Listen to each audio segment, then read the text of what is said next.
നമസ്കാരം, എല്ലാവർക്കും പുതിയൊരു വീഡിയോയിലേക്ക് സ്വാഗതം. ഇന്ന് ഞാൻ ചെയ്യാൻ പോകുന്ന വീഡിയോ കുറച്ച് ഫണ്ണി ആയിട്ടുള്ളൊരു വീഡിയോ ആണ്.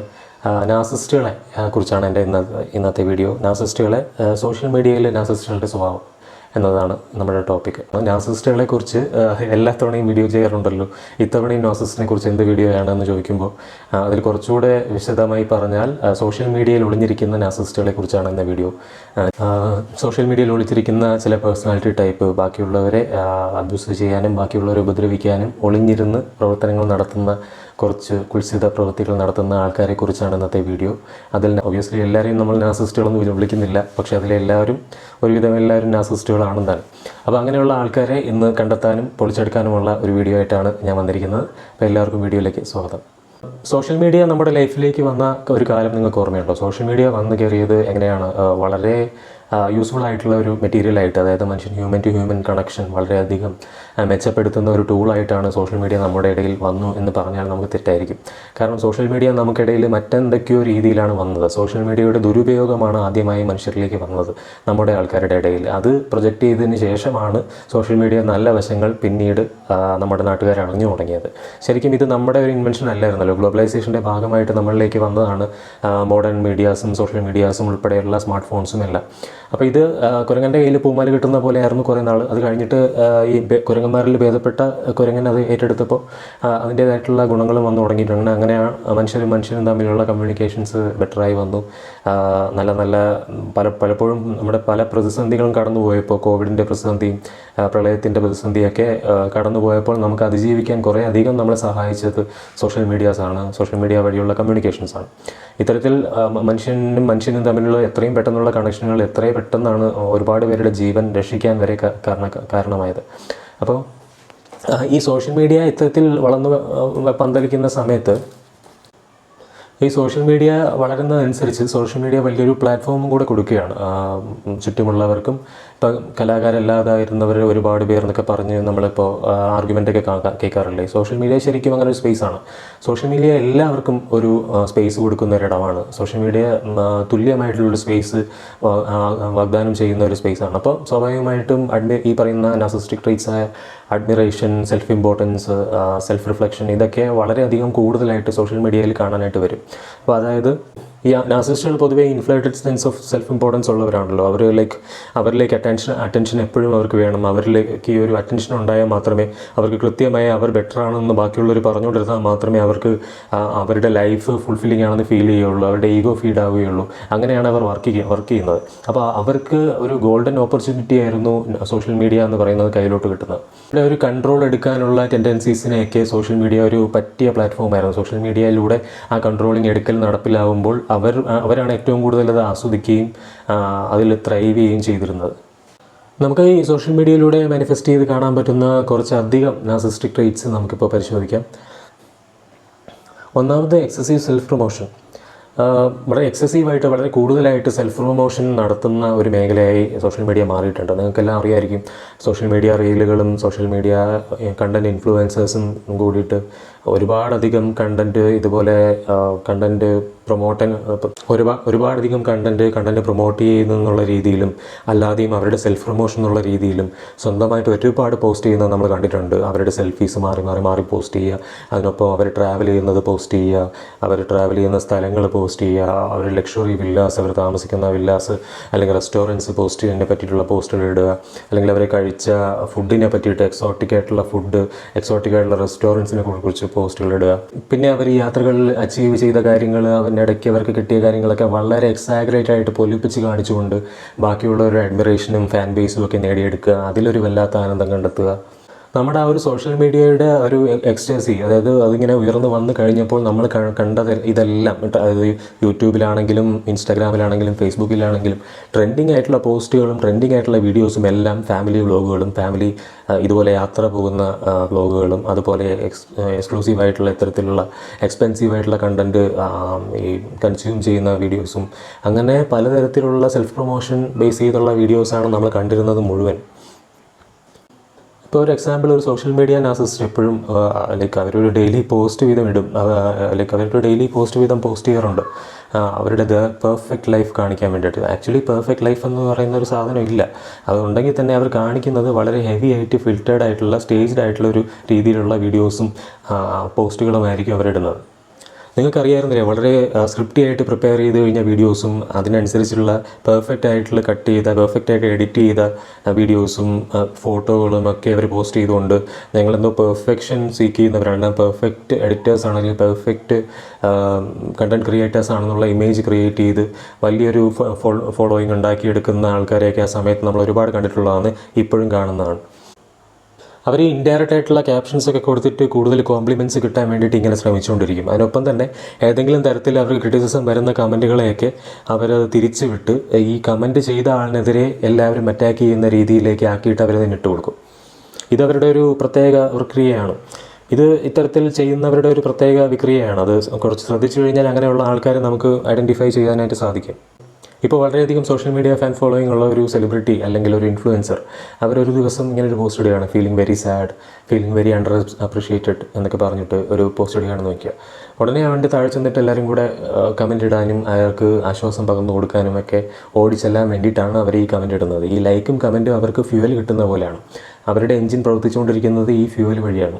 ഈ സോഷ്യൽ മീഡിയ ഇൻട്രാക്ഷൻസ് ഒരിക്കലും വൺ സൈഡഡ് അല്ല, അതെപ്പോഴും ഒരു ടു സൈഡഡ് കണക്ഷൻ എപ്പോഴും ഉറപ്പുവരുത്തുന്ന ഒരു കാര്യമാണ്. അപ്പോൾ പക്ഷേ ഇവരുടെ പ്രൊഫൈലിലേക്ക് നോക്കിക്കഴിഞ്ഞാൽ ഈ വൺ സൈഡഡ് കാര്യങ്ങൾ മാത്രമേ നമ്മൾ കാണുന്നുള്ളൂ. ഈ അവരുടെ ക്യാമറയ്ക്ക് പിറകിൽ വർക്ക് ചെയ്ത ആൾക്കാരെയും പിറകിൽ വർക്ക് ചെയ്ത എഡിറ്റേഴ്സിനെയും പിറകിൽ വർക്ക് ചെയ്ത ഇത്രയും ഹാർഡ് വർക്ക് ചെയ്ത് ഇത് സ്റ്റേജ് ചെയ്യാനും ഇതിന് എഡിറ്റ് ചെയ്യാനും ഒക്കെ സഹായിച്ച ആൾക്കാരെയൊന്നും നിങ്ങൾ കാണില്ല. ഫോർ എക്സാമ്പിൾ, ഈ സോഷ്യൽ മീഡിയ നാർസിസിസ്റ്റ് ഒരു ദിവസം ഒരു അച്ചീവ്മെൻറ്റ് പുറത്ത് പറയുകയാണെന്ന് വെച്ചോ, അവർ അച്ചീവ് ചെയ്ത ഒരു വലിയ കാര്യം അവർ പറയുകയാണ്, ഇത്രയും നാളത്തെ അവരുടെ ജേർണിയിലൊരു മോണ്യുമെൻ്റ് ആയിട്ടുള്ള ഒരു കാര്യം, അപ്പോൾ എല്ലാവരെയും അറിയിക്കാമെന്ന് പറഞ്ഞിട്ട് അവർ അനൗൺസ്മെൻറ്റ് നടത്തുകയാണ്. പക്ഷേ ഈ കാര്യം അച്ചീവ് ചെയ്യാൻ അവരെ സഹായിച്ച ആരെയും അവർ കൂടെ കൂട്ടുകയോ അവർക്ക് ആർക്കും ക്രെഡിറ്റ് കൊടുക്കുകയോ ചെയ്യില്ല. അത് ഇവരുടെ ഒരു മെയിൻ പരിപാടിയാണ്. എല്ലാം എൻ്റെ കഠിനാധ്വാനം കൊണ്ട് വന്നതാണ്, ഈ കഠിനാധ്വാനത്തിൻ്റെ റിസൾട്ടായിട്ട് എനിക്ക് മാത്രമേ ഇതൊക്കെ കിട്ടേണ്ടിയിരുന്നുള്ളൂ, ആ ലക്കിയസ്റ്റ് വൺ ഞാനാണ്, ആ ലക്കിയസ്റ്റ് വൺ ഞാനാണ് എന്ന് വിളിച്ച് പറയുമ്പോൾ അവരുടെ മനസ്സിലുണ്ടാകുന്ന സന്തോഷം വേറെ വലിയൊരു സന്തോഷമാണ്. എന്തെങ്കിലും ഡിസഗ്രീമെൻറ്റോ കൺസ്ട്രക്റ്റീവ് ആയിട്ടുള്ള ഫീഡ്ബാക്കോ ഇവർ തിരുത്തേണ്ട കാര്യങ്ങൾ എന്തെങ്കിലും ചൂണ്ടിക്കാണിച്ചു കഴിഞ്ഞാൽ അത് മറ്റവൻ്റെ ഫാൻസാണ്, അത് ഹേറ്റേഴ്സാണ്, അത് മറ്റവനാണ്, ഹേറ്റേഴ്സാണ്, അത് അവൻ കുത്തിത്തിരിപ്പിച്ച് വിടുന്നതാണ്. എന്നിട്ട് അയാളുടെ പ്രൊഫൈലിൽ കയറി നോക്കിയിട്ട് ഓ ഇവൻ മറ്റേ ആളാണ്, ഇവൻ മറിച്ച ആളാണ്, ഇവൻ പുരോഗമന, ഇവൻ കപട ഫെമിനിസ്റ്റ് എന്തൊക്കെയാണ് പറയുന്നത്, ഇവൻ കപട ഫെമിനിസ്റ്റാണ്, ഇവൻ കപട പുരോഗമനവാദിയാണ്, ഇവൻ വാവാട താങ്ങിയാണ്, അങ്ങനെയാണ് ഇങ്ങനെയാണെന്നൊക്കെ പറഞ്ഞിട്ട് അവർക്ക് എന്തെങ്കിലുമൊക്കെ ലേബലും കിട്ടുകൊടുക്കും. ബേസിക്കലി ഇതൊക്കെ ലേബിൾസാണ്. അതായത് എന്നെ ഭരിക്കാൻ നീ ആരടാ, അല്ലെങ്കിൽ എന്നെ ഇത് ചെയ്യാൻ ചൂണ്ടിക്കാണിക്കാൻ, എൻ്റെ തെറ്റ് തിരുത്താനും നീ ആരടാ എന്ന് ചോദിക്കുന്ന അല്ലെങ്കിൽ ചോദിപ്പിക്കുന്ന, തൻ്റെ കൂടെയുള്ളവരെ കൊണ്ട് ചോദിപ്പിക്കുന്ന, മറ്റേ ചോദിക്കുന്ന ആൾ ഇവനെക്കാളും സ്മാർട്ടാണെന്നുള്ളത് അവനറിയായിരിക്കും. എന്നിരുന്നാലും ഇവനോ ഇവളോ അവർ ചോദിപ്പിക്കുക എന്ന് പറയുന്ന തങ്ങൾ മോബായിട്ട് തങ്ങളുടെ ഫാൻസിനെ കൊണ്ട് അറ്റാക്ക് ചെയ്യിപ്പിക്കുക എന്നുള്ളൊരു പരിപാടിയാണ് ഇവരുടെ സ്ഥിരം സാധനം.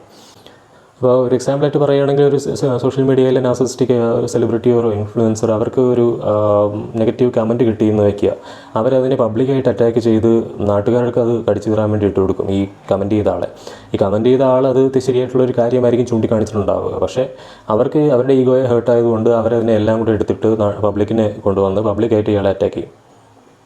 റിമെമ്പർ, നിങ്ങളെപ്പോഴും ഓർത്തിരിക്കുക, സോഷ്യൽ മീഡിയ പ്ലാറ്റ്ഫോംസൊക്കെ വളരെ ക്യൂരേറ്റഡ് ആയിട്ടുള്ള സ്പേസസ് ആണ്. പക്ഷേ എപ്പോഴും ഞാൻ വളരെ അച്ചീവ് ചെയ്തിട്ടുള്ള അങ്ങനെയുള്ള ഇമേജുകൾ ഇവർ ക്രിയേറ്റ് ചെയ്ത് വെക്കുന്നത് വളരെ അപകടം പിടിച്ച ഒരു കാര്യമാണ്. കാരണം നമ്മളൊരു വ്യക്തിയെ കേൾക്കുന്നത് തന്നെ അയാൾ ഈ ചാനൽ ചെയ്യുന്ന വ്യക്തി അല്ലെങ്കിൽ ഈ തരം ഇൻഫ്ലുവൻസർ എന്നുള്ള രീതിയിലായിരിക്കും അവരെ നമ്മൾ മനസ്സിലാക്കുന്നത് തന്നെ. പക്ഷേ അവരുണ്ടാക്കി വെച്ചിരിക്കുന്ന ഇമേജുകൾ, അവരുണ്ടാക്കി വെച്ചിരിക്കുന്ന ഒരു ക്രിയേറ്റ് ചെയ്തിരിക്കുന്ന ഒരു അവരെന്ന് പറയുന്ന വ്യക്തി എന്ന് പറയുന്ന സാധനം ആക്ച്വലി വളരെ ഫ്ലോകളുള്ള വളരെ ഫ്ലോപ്പായിട്ടുള്ളൊരു സംഗതിയായിരിക്കും. കാരണം റിയലിസ്റ്റിക് ആയിട്ടുള്ളൊരു സാധനമായിരിക്കില്ല ഉണ്ടാക്കി വെച്ചിരിക്കുന്നത്.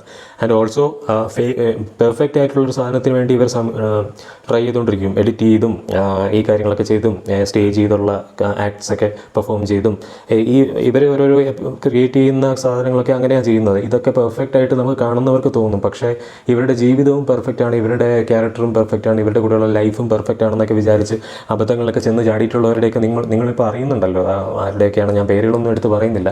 പക്ഷേ ഇതാണ് അവരുടെ റിയാലിറ്റി. അവരുടെ റിയാലിറ്റിയിലേക്ക് അടുത്ത് ചെല്ലുമ്പോഴത്തേക്കും നിങ്ങൾക്ക് മറ്റേ അതിനോട് ചേരുമ്പോഴത്തേക്കും മാങ്ങയുടെ പുളി എറിയും എന്ന് പറയുന്നൊരു ചൊല്ലുണ്ടല്ലോ, അപ്പോൾ അത് ലിറ്ററലി സംഭവിക്കും. പ്രാർത്ഥിക്കല്ല, ഞാൻ ടൂറിന് പോയിക്കോട്ടെ എന്ന് ഏട്ടായിനോട് കെഞ്ചുക. ഏട്ടായി പ്ലീസ് എന്നെ ഒന്ന് ടൂറിന് വിട.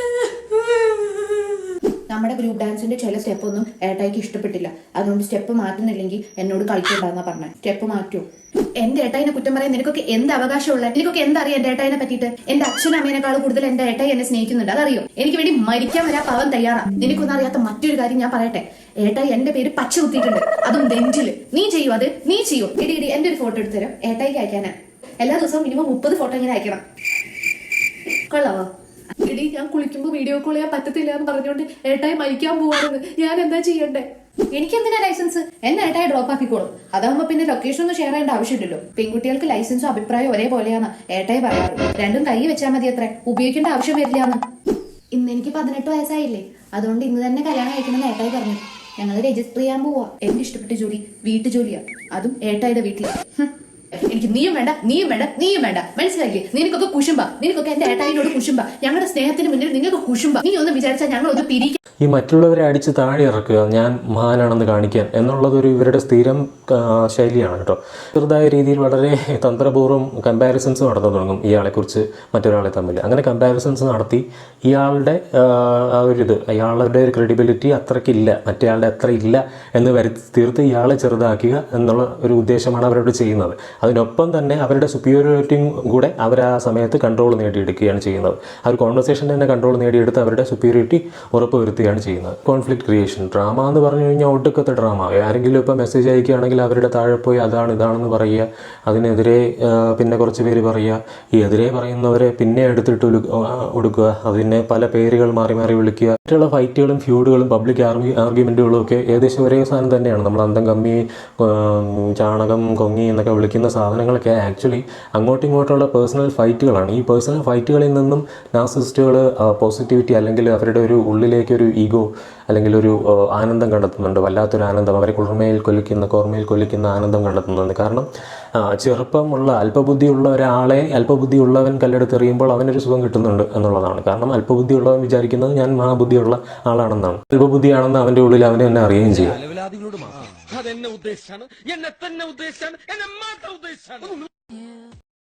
നാർസിസ്റ്റുകൾ ഓൺലൈൻ വന്നു കഴിഞ്ഞാൽ എന്താണ് ചെയ്യേണ്ടതെന്നുള്ളതിനെ കുറിച്ച് കുറച്ച് കാര്യങ്ങൾ പറയാം. കഴിവതും ഇൻട്രാക്ഷൻസ് ലിമിറ്റ് ചെയ്യുക, അൺഫോളോ ചെയ്യുക, മ്യൂട്ട് ചെയ്യുക. നിങ്ങൾക്ക് ഏറ്റവും ബെറ്ററായിട്ട് ഇൻസ്റ്റാഗ്രാമും എല്ലാ സോഷ്യൽ മീഡിയ പ്ലാറ്റ്ഫോംസും ഒരു സൊല്യൂഷൻ തന്നിട്ടുള്ളത് ബ്ലോക്ക് ചെയ്യുക, സിംപ്ലി ബ്ലോക്ക് ചെയ്യുക. നിങ്ങളുടെ ഫീഡിൽ വന്നുകൊണ്ടിരിക്കുന്ന ടോക്സിസിറ്റി മാക്സിമം മിനിമൈസ് ചെയ്യുക. നിങ്ങൾ ഈ ഫോളോ ചെയ്യുന്ന ആൾക്കാർ എന്തെങ്കിലും നമുക്ക് കാര്യമായിട്ട് തിരിച്ചു തരുന്നുണ്ടോ, അല്ലെങ്കിൽ അവർ തരുന്ന കാര്യങ്ങളിൽ നിന്നും എന്തെങ്കിലും എനിക്ക് പേഴ്സണൽ ഗ്രോത്ത് സംഭവിക്കുന്നുണ്ടോ? അതായത് ഞാൻ ജോലി ചെയ്യുന്ന കാര്യങ്ങളുമായിട്ട് ബന്ധപ്പെട്ട്, എനിക്കിഷ്ടമുള്ള കാര്യങ്ങളുമായിട്ട് ബന്ധപ്പെട്ട് ഇയാളിൽ നിന്ന് കിട്ടുന്ന കാര്യങ്ങൾ എന്നെ ഏതെങ്കിലും തരത്തിൽ മുന്നോട്ട് കൊണ്ടുപോകുന്നോ എന്ന് ചിന്തിക്കുന്നത് ഈ സാഹചര്യങ്ങൾ വളരെ നന്നായിരിക്കും. അതിനനുസരിച്ച് നിങ്ങളുടെ ഫീഡ് നമുക്ക് മ്യൂട്ട് ചെയ്യാനും നമുക്ക് ബ്ലോക്ക് ചെയ്യാനും ഒക്കെയുള്ള സാഹചര്യമുണ്ട്. അതെല്ലാം ഉറപ്പുവരുത്തുക, യൂസ് ചെയ്യാം. നമസ്കാരം, എന്റെ പേര് ഉണ്ണിമായ. ഫേസ്ബുക്കിലെ പേര് ഏട്ടായിയുടെ മോള് 143, അതന്നെയാണ് പാസ്വേഡ്. എന്റെ കല്യാണം കഴിഞ്ഞു.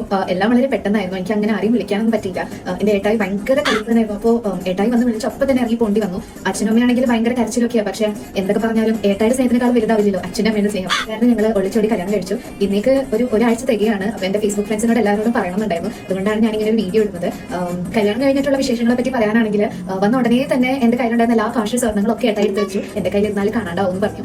ഏട്ടായുടെ സ്നേഹം എന്ന് പറയുന്നത് വിലമതിക്കാനാവാത്ത സ്നേഹമാണ്. ഇപ്പൊ പ്രത്യേകിച്ച് കല്യാണത്തിന് ശേഷം എന്നെ വിളിക്കുന്നത് ൊക്കെയാണ് എന്നെ വിളിക്കുന്നത്. പിന്നെ ഇടയ്ക്ക് നല്ല സ്നേഹം കൂടുമ്പോൾ അങ്ങനെയൊക്കെ പറയാറുണ്ട്. അപ്പോൾ എനിക്കതൊക്കെ കേൾക്കുമ്പോൾ ഭയങ്കര സന്തോഷമാണ്. കാരണം ഒരുപാട് പെൺകുട്ടികൾക്ക് അങ്ങനത്തെ ഒരു ഭാഗ്യം കിട്ടില്ല. ഇതൊക്കെ വെച്ചാൽ ഈശ്വരന്റെ ഒരു കടാക്ഷമാണ് എനിക്ക് കിട്ടിയിരിക്കുന്നത്. എന്റെ എല്ലാ ഫ്രണ്ട്സിനോടും എനിക്ക് പറയാനുള്ളത് എന്താ വെച്ചാൽ, നിങ്ങൾ ഒരുപാട് പറഞ്ഞിരുന്നു എന്റെ ഏട്ടായി എന്നെ ഇട്ടിട്ട് പോകുന്നത്. പക്ഷേ ഇല്ല, ഞങ്ങൾ കല്യാണം കഴിച്ചു. അങ്ങനത്തെ കുറെ അലവലാതി ഫ്രണ്ട്സിനെ കൂടി കാണിക്കാൻ വേണ്ടിയിട്ടാണ് ഞാൻ വീഡിയോ ചെയ്യുന്നത്. കണ്ണിലെ കൃഷ്ണമണി പോലെയാണ് എന്റെ ഏട്ടായി എന്നെ നോക്കുന്നത്. അപ്പോൾ സത്യം പറഞ്ഞാൽ ഞാൻ ഭയങ്കര ഹാപ്പിയാണ്.